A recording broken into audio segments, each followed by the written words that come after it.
So somehow, deprived young Jack missed out on watching Buffy in the 90s. Which meant that I watched the show for the first time a couple of years ago and I found myself absolutely falling in love, of course. Especially with the early seasons relationship between Buffy and Angel. But as quickly as I did fall in love with it, I also found myself questioning it. Angel is, hundreds of years old, and Buffy, despite appearances, is only 16. Is that wrong? The short answer is yes. When an old or older guy dates a teenager, it isn't creepy because he looks old, it's creepy because he is old. And that got me thinking about other fictional relationships I love. I mean, what about the Doctor and Rose? She's technically an adult when they meet, but only just. She's 19 to he's 900 and something. And what about my actual OTP in the fullest sense of the word, Captain Jack Harkness and Yanto from Torchwood?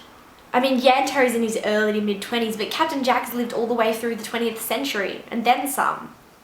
Where do we draw the line between what age gaps are and aren't okay in fictional relationships? Because, I mean, Yanto is a fully fledged adult when they get together, but there's got to be some pretty big maturity gaps between 23 and a 150-year-old immortal. It's all very wibbly-wobbly, timey-wimey and confusing, but what I'm really trying to ask here, is it okay for us to support and obsess about these relationships if we acknowledge that in real life we would be condemning them?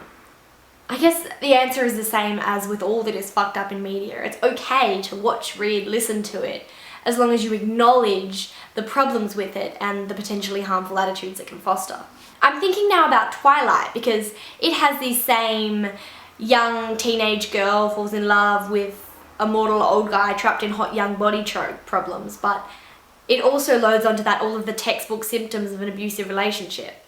And I mean, it's fine, it's fiction, it's fantasy, up until the point where 16-year-old Katie thinks it's totally fine that her older boyfriend needs to know where she is all the time and won't let her see her friends because she's subconsciously normalized that behavior. I'm not reaching any conclusions here, I'm just riffing. I mean, I know that I don't avoid all that's problematic in media, I don't live under a rock.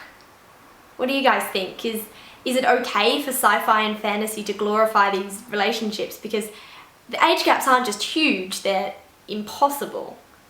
And how do you think we should react in general to recognizing that there's something potentially harmful in the media we're consuming?